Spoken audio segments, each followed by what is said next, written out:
سلامونه او ښې چارې. اتیا کاله کېږي چې د 200 کسانو په ژوند یو ریسرچ روان دی او د دې ریسرچ هدف دا دی چې یو انسان د خپل ژوند په اوږدو کې څه وکړي څو تر پایه خوشحاله او صحتمند پاتې شي. دا تر اوسه د تاریخ تر ټولو اوږد تحقیق ګڼل کېږي. په دې تحقیق کې انسانان له ماشومتوب نه تر بوډاتوبه پورې مطالعه او تعقیب شوي دي.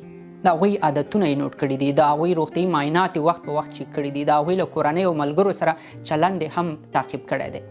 او دا ټول د دې لپاره چې معلومه کړي هغه څه دي چې یو انسان ته تر ټولو ډیره خوشحالي ورکوي او د اوږد ژوند باعث یې ګرځي.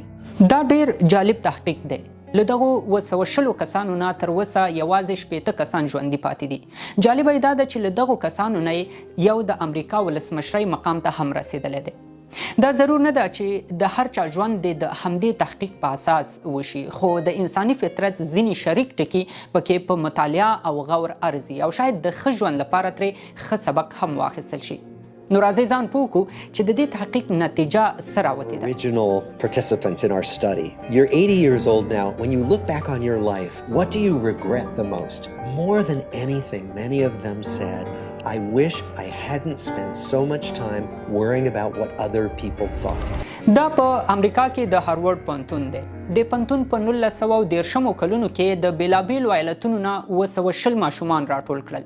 دا ماشومان په دوو ډلو ویشل شوي وو.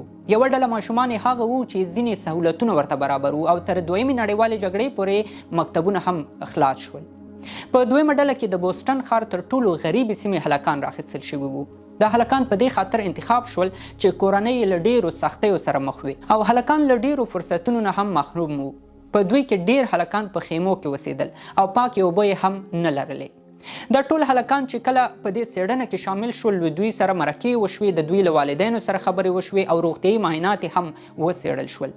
بیا دا ماشومان راځوانان شول، خو د تحقیق ټیمونو مسلسل د دوی ژوند تعقیباوه. د هغوی په شخصي کوټو کې به ورسره مرکې کېدلې. هر ځل چې ډاکټر ته تللي د هغوی معاینات یې راخیستي دي. حتی له مور، پلار، خویندې، ورونو او میرمن سره د دوی چلند هم ریکارډ کېده. دوی چې به کله تشویش او خفګان کې وو پوښتنې به ترې کېدلې او که خوشحاله به هم وو پوښتنې به ترې کېدلې، که ناکامه به شو هم مرکې ورسره کېدلې او که کامیاب به هم شو مرکې به ورسره کېدلې. دوی دا خلک د شپې د خوب په وخت کې هم تعقیب کړي دي. مثلا که د شپې په سخته کې یو کس مریض شو، د چاته د مرستې لپاره زنګ وهلی که نه. ځینو خلکو ملګري، دوستان یا د فامیل نور غړي د خواخوږو په توګه لرل چې په سخت وخت کې پوښتنه کوله. خو داسې خلک هم پکې وو چې هیڅوک یې نه لرل چې د شپې په سخت حالت کې ورته ډاډ ورکړي. د وخت په تیریدو سره دغه ځوانان پاخه عمرونو ته ورسېدل. ځینې د خپلو کارونو مالکان شول، ځینې ډاکټران شول، ځینې وکیلان شول. یو پکې د امریکا ولسمشر شو چې جان اف کینیډي نومیږي او یو پکې د واشنګټن پوسټ ورځپاڼې عمومي مسؤل هم وټاکل شو چې تر ډېره عمره پورې د دغه ورځپاڼې رئیس و. په دوی کې داسې کسان هم وو چې په نشه روږدي شو او ژوند یې په ډېر ټیټ حالت کې پاتې شو. دا روبرټ والډینګر نومیږي، د دغه تحقیق 4م رئیس دی او پخواني ټول رئیسان د عمر په تیریدو سره مړه شوي دي. دا وایي موږ د دغې څېړنې نه زرګونه پاڼې ډکې کړي دي او د یادو کسانو د ژوند هره وړه او لویه برخه مو څېړلې او تعقیب کړې ده او تر اوسه یې دا نتیجه اخیستې چې انسان هله خوشحاله او صحتمند ژوند کولی شي چې ټولنیزې اړیکې او قوي رشتې ولري. هغه وایي په دې تحقیق کې معلومه شوې هغو کسانو چې په ژوند کې له خپلې کورنۍ سره، خپلوانو سره او په ټولنه کې له ملګرو سره معیاري اړیکې پاللې دي، نه یوازې خوشحاله ژوند یې لره بلکې تر 80 کلنۍ پورې صحتمند هم وو.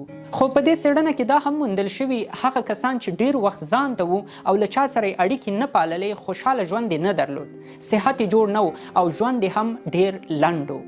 په دې تحقیق کې موندل شوي چې مهمه دا نه ده چې له ډیرو خلکو سره اړیکې ولرئ، مهمه دا ده چې څومره قوي، په تول پوره او خوندورې اړیکې لرئ. دوی وایي ښې اړیکې دا نه دي چې ټول ژوند به زړه بدوالی او خفګان نه راځي. ښې اړیکې دا دي چې ترمنځ به خفګان هم راځي، مسلې به هم راپورته کیږي، خو له هر څه سره بیا هم له دغې رشتې او اړیکې سره ځان آرام احساس کړي. هغه کسان چې په ژوند کې خوشحاله او کامیاب وو، په 80 کلنۍ کې له هغوی دا پوښتنه وشوه چې په خپل تیر ژوند کې تر ټولو زیات په څه شي ویاړي. تقریبا ټولو یې وویل چې په هغو رشتو ویاړو چې موږ په ژوند کې پیدا کړي او پاللي دي. دوی یو هم نه د پیسو، نه د مقام او نه د شهرت یادونه وکړه. دا به زموږ د نن ورځې ویډیو. ستاسو له ملتیا مننه. تر بیا د الله په امان.